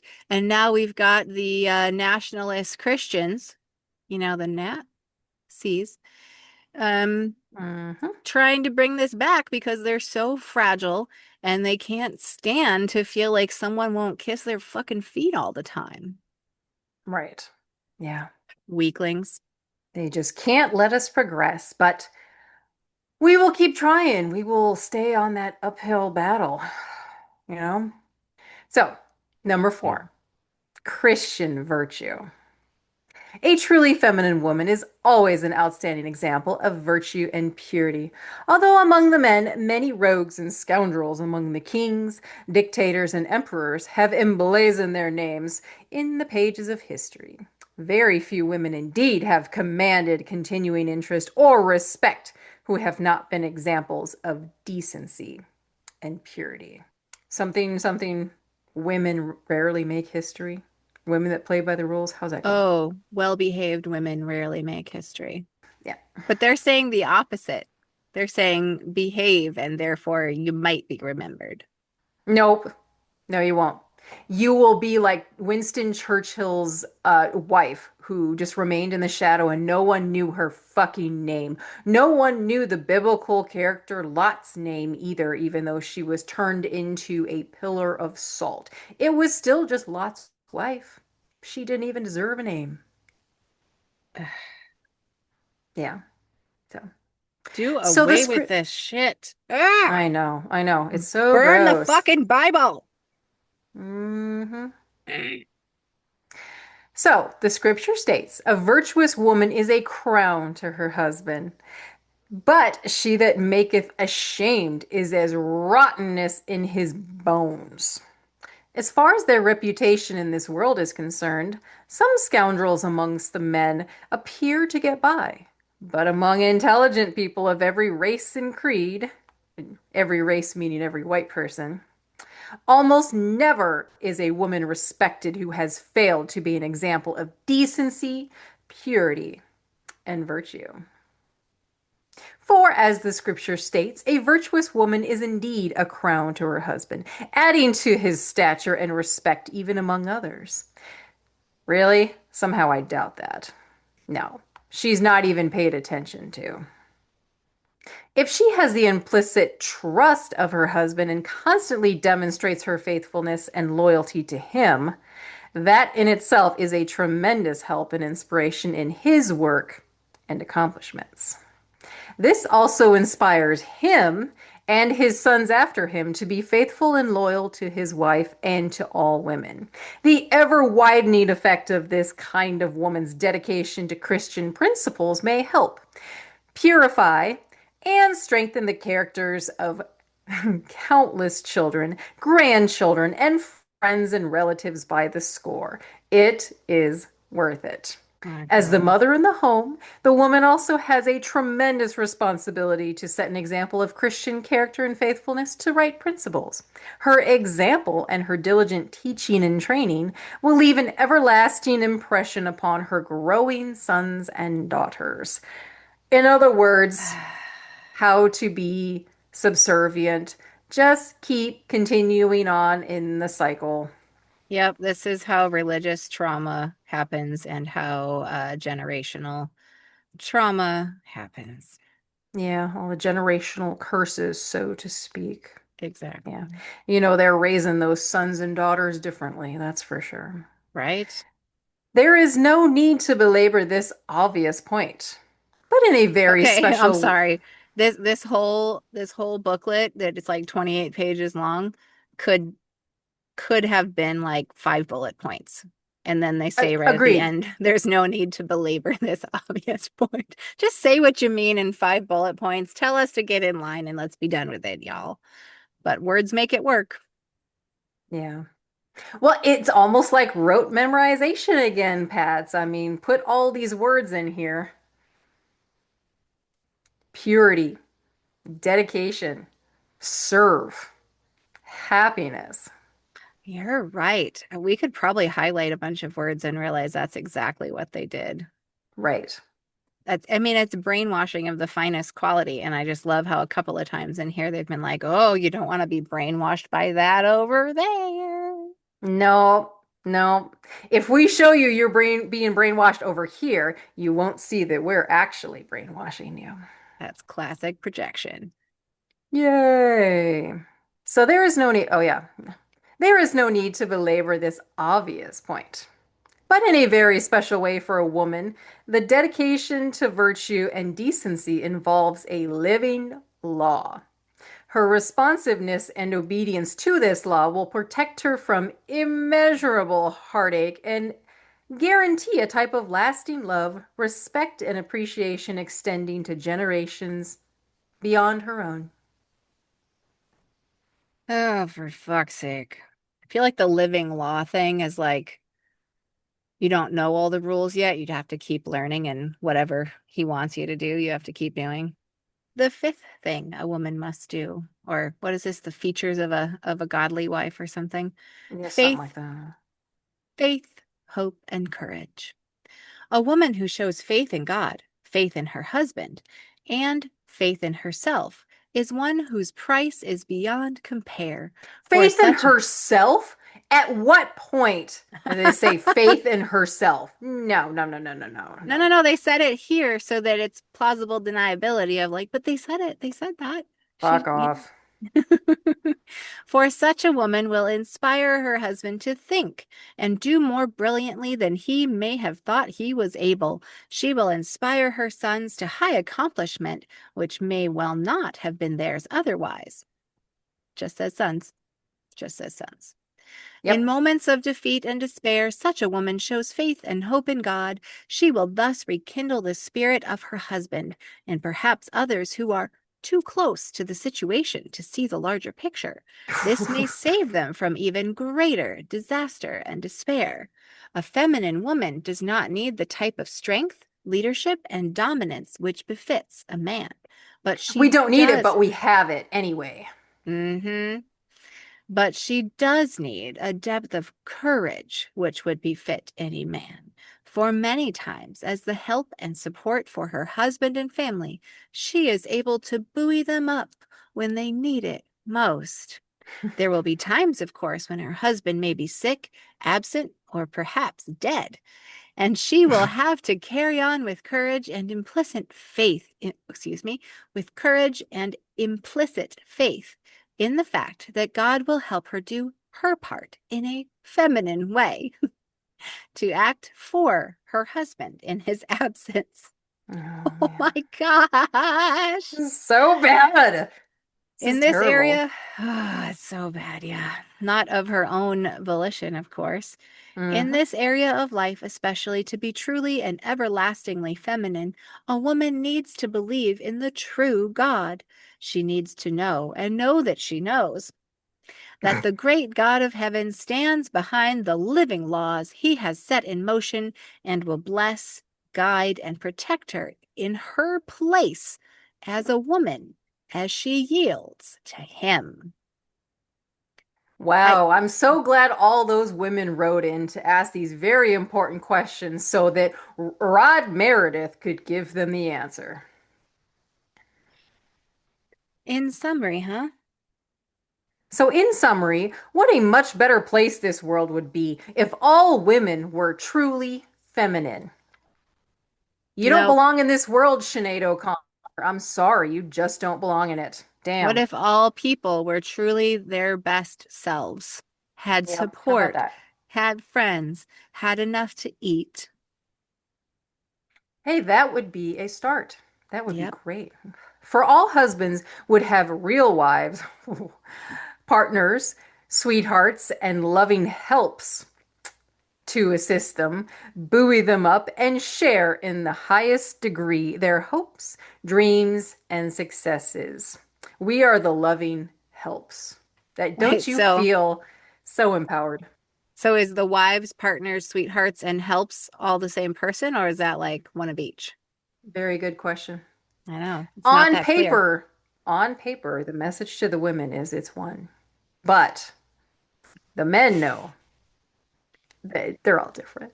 Ooh, Yeah. that is how they operated. Gross. Gotta love hypocrisy in Christianity. It's good stuff. It's Yeah, ripe. awesome. All children would have full-time mothers to teach, guide, protect, and inspire them by constant training and by loving and faithful example.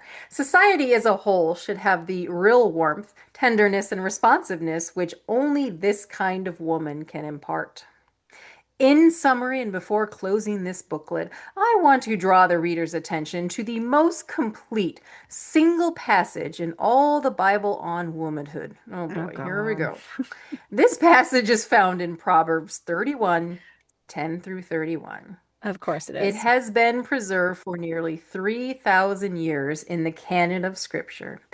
It is inspired of God to help the woman of today grasp and understand the type of life she should be living. All, both men and women, should study it regularly.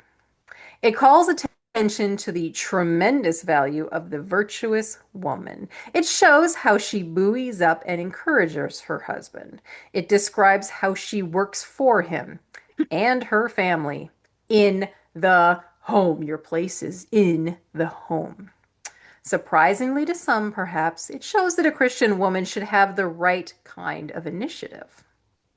For she bringeth her food from afar.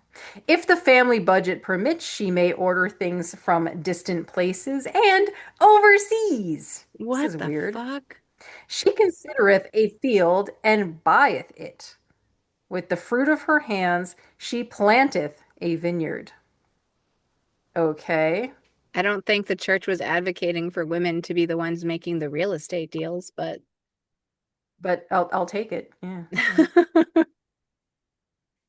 This kind of woman obviously has initiative. Her initiative may be exercised occasionally, just occasionally, yeah. not often, in purchasing additional plots of land for her own gardens or vineyards, and adding to the income of the household by her cultivation of these lands. This type of activity, of course, can be exercised on her own husband's property. Oh, so not buying land, but tilling up another plot to garden in. Correct. Oh That's my God. Way to twist that one. The one thing that that passage actually gives her some license to do, and it's like, yeah, it means this though, you fuckers. hmm So apparently that's not a man's work. She can have a garden. Ugh. And she maketh fine linen and selleth it, and delivereth girdles unto to the merchant. Here again, this woman is going above and beyond keeping the home and rearing the children. She is actually in the clothing industry, yet she is at home. Hence, Patty, why are all these fucking MLMs usually like Christian based or really closely attached to like Good call. Christian organizations? Yep. Hmm? Well, They're and that's still the working in the language they home. use. Yeah, that's exactly the language they use too, that this is like a way that you can take care of your family and have an income. They use that hardcore. Gross. All right, you can take it from here. You can do the Okay. last bit. Okay. All right. She maketh herself coverings of tapestry. Her clothing is silk and purple. Okay. Most important of all, she may save her husband and family a good deal of money, when necessary, by doing a good deal of sewing at home and in every way making sure that her children and family are well dressed and well taken care of in every way possible. She assists her husband in providing quality products for her home and family by making some of them herself. Strength and honor are her clothing. Wait, so were they talking about purple silk or strength and honor? I'm not sure. And she shall rejoice in time to come. She openeth her mouth with wisdom, and in her tongue is the law of kindness. This inspired passage certainly describes a wife of diligence, vision, and accomplishment. Yet she is a wife of honor, not one who is working outside, running around with her bosses or supervisors, or in any way alienating herself from her husband or home. She does have wisdom, but she is alert to her place in assisting and encouraging her husband and remembers to be tender and kind in what she says, thinks, and does. With this attitude, she is not competing, not becoming unfeminine, not becoming hard, raucous, and argumentative. Okay, let me take this approach. I'm sorry. I will try to do better, honey. I will try really hard not to be so stupid for Oh you. my God. And like, don't fight for the rights of anybody. Just put your head down and do your work. And I'm sorry, running around with your boss? Yeah. Your wife's getting boned by the boss, dude. That's what you're worried about. Yeah, right? Right. The whole thing is that bloodline thing, keeping your woman in line so that you know that the babies she's popping out are yours. Gross. Oh my gosh. Her children grow up and praise her. Her husband praises her and loves her till death does them part. Frankly, long generations yet unborn will praise and honor this type of feminine woman and her memory, for she is the kind of woman who will be the ideal in the world tomorrow. The She is model the kind of wife. woman who is fulfilling the role for which she was created. Beyond all doubt, she will be blessed, appreciated, and everlastingly loved for joyously fulfilling this high calling. Appreciated? Somehow I doubt that. Ugh. Oh my I gosh. hope I never have to look at that ever again. I don't know what else we can possibly add to this other than it's fucking disgusting. A woman's It's body and harmful. her, it is, it's so harmful because a woman's body and her mind were not made just to serve men. Ugh. Again, we're missing out on so much human potential when women are treated this way. What the fuck? Yeah, we all lose something. We all lose something. Yep. Hmm. And Yep. honestly, submitting to someone isn't love in the first place, even if you're like trying to say it's, you know, submission to each other. Yeah, no, it's not. Exactly. So, yep. The whole submission bit. No, no, no, no, no, no, no. You got to respect yourself. Ugh. And there's far too many men out there that are exactly like this. Well, and women too, because this is what they've been taught is their role. And so of course they go along with it because they want to be this pure virtuous woman. They want to reap I guess whatever benefits come with that, apparently. Well, and About every type of family is valid. Like he was very, the patriarchal, heteronormative stuff. And like women or people who choose not to have kids, people who choose to be in yay! polyamorous relationships, all of those are completely valid and can be healthy ways to have relationships and to interact with each other. Like being healthy, being whole is not this. This is not the way to true happiness. Well, and just people that want to be single too, Yeah, not just for women. absolutely. They say, "Oh, it's not good for a man to not be married too." Yep, it that actually absolutely harms everyone. Yep.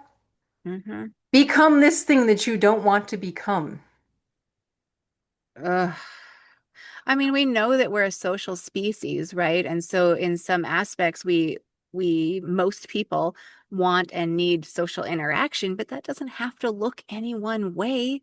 That can look however it needs to look for the people involved. And this is just so dismissive of who we actually are. Yeah. Yeah. What a destructive piece of cult literature this is. And it really is this was bad, but it really is very similar to a lot of things we still see today. It might not be as blatant as this one is, but it's all still there. It's just there's more subtle ways of it coming out in our society. Well, and unfortunately, I think we're seeing it again in that trad wife thing that we referenced, Hmm. the women putting themselves in this role because they think that it gains them some sort of, well, it gains them at least notoriety on the internet, on TikTok or something. Yeah. And I just have to add a little something here. Fuck you, Rod Meredith. One for the road. Fuck you, Rod Meredith. Bye.